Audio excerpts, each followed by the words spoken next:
This is Autoline Daily, the show dedicated to enthusiasts of the global automotive industry. I don't think that we've ever seen an automotive supplier refuse to participate in a recall before, but Airbag supplier ARC Automotive, which is based in Tennessee, told NHTSA that it will not recall its airbags. NHTSA wants ARC to recall 67 million airbag inflators because it says they could explode and project shrapnel at occupants. It says 2 people have died already and another 7 were injured. But ARC is refusing to recall the inflators because it says there is no defect and that it's just an isolated manufacturing issue. It also says that NHTSA only has the legal authority to force recalls for car companies, not suppliers. NHTSA's next step is to schedule a public hearing, and then it could take ARC to court. Billionaire investor George Soros was all in on EVs until he wasn't. Soros invested heavily in Tesla, Ford, and Rivian, but according to the financial news outlet The Street, he dumped all of his Tesla stock and sold off 75% of his shares in Rivian. He also sold all the bonds he held in Ford and then bought 1 million put options to short Ford stock. And he did all of this by the end of the first quarter this year. But Soros also bought 1 million call options on Rivian, which means he thinks its stock will go up in the future. Germany, Japan, and South Korea were visibly upset when the Inflation Reduction Act prevented their car companies from getting the $7,500 tax credit. The IRA stipulated that EVs and their batteries had to be made in the US to qualify. So the Biden administration, which needs the support of those allies, gave them a loophole. It said that if those EVs were leased, that it would count them as a commercial transaction and that they could qualify for the $7,500. So Kia just launched a new lease program, knocking another $7,500 off the price of a car if customers lease an EV6 through Kia Finance. They have to put down $5,000 and pay $500 a month for 36 months. If they decide to buy the car, they'll get $3,750 off the price. The lease program runs until July 5th, but we think it's likely it will get extended. In fact, we expect every automaker to offer lease programs until they build EVs in the US with batteries that qualify for the federal credit. Next year, Kia will start making the EV6 in the US. He seems a little late, but US Transportation Secretary Pete Buttigieg says Tesla should not call Autopilot Autopilot. He's concerned at how the system is depicted because it's not a fully autonomous system like the name implies. NHTSA is investigating Tesla because of dozens of crashes involving vehicles suspected of operating on autopilot, which hit parked emergency vehicles and semi-trailers. Will people actually buy used EVs? Why, yes, they will. According to Cox Automotive, used EV retail sales through licensed dealers hit nearly 43,000 units in the first quarter of the year, which is up nearly a third from a year ago. And at the same time, used EV prices fell 4% to an average of $43,400. The average new EV sells for nearly $60,000.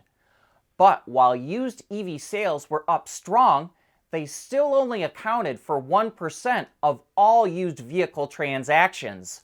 However, as more EVs enter the used market, Cox expects sales to keep growing.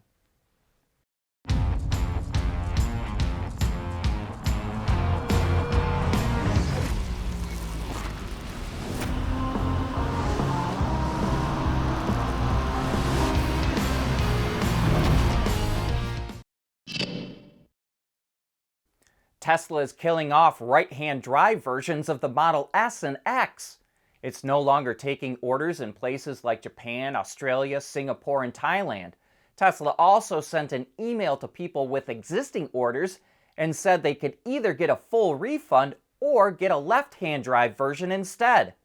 Tesla doesn't sell a lot of S and X's. It only delivered about 10,700 globally in the first quarter. So we think there wasn't enough demand to justify keep on making right-hand steer versions. There's a lot of controversy about the EPA wanting households to convert from gas stoves to electric. But BMW just spent big on a new electric oven for heat treating gears. Instead of using 33 gas-powered flame heaters to bake things like gears for EV transmissions up to 900 degrees Celsius, it uses the same number of electric heating elements to do the same thing. And by using electricity instead of gas, BMW will eliminate up to 300 tons of CO2 per year. The new furnace cost about 7 million euros, but it has a service life of 40 years and can heat treat about 1 million gears a year. Suppliers were going to be in big trouble during this EV transition, so the thinking went at least. The belief was that legacy automakers would copy Tesla and start vertically integrating to pocket the profits that the suppliers made. But that's not exactly happening. Automotive News reports that automakers are actually giving suppliers more control over certain commodities like seats. And that's because automakers have to concentrate their resources on developing software-defined cars, new electronic architectures, and data management. Meanwhile, suppliers have thousands of engineers to concentrate on what they make best. So automakers are still relying on that expertise rather than bringing it in-house. Honda is jumping onto the carbon neutrality bandwagon.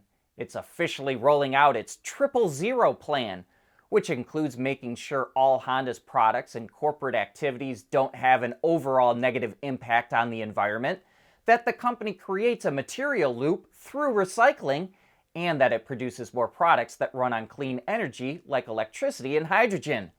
Honda will come out with a fuel cell version of the CR-V next year, and it's making fuel cell power generation stations, which both utilize the system it developed with GM. And it announced it plans to start real-world tests of a heavy-duty fuel cell truck with Isuzu. The two actually started research into hydrogen-powered heavy trucks in 2020, but say they'll finally get to on-road tests sometime before the end of March next year. The initial agreement said they would leverage Honda's fuel cell know-how, so it will also likely use the fuel cell system that it developed with GM. After the testing, Isuzu plans to introduce a hydrogen-powered truck to the market in 2027. But that brings us to the end of today's show. Thank you for tuning in.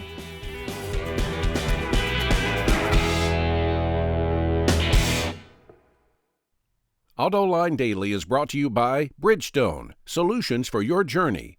Intrepid Control Systems, over-the-air engineering, boost your game. And by Schaeffler, we pioneer motion.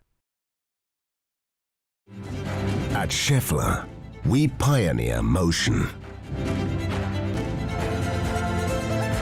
Electrifying mobility, manufacturing smarter, reducing CO2 emissions, making energy production clean. Schaeffler pioneers motion to advance how the world moves.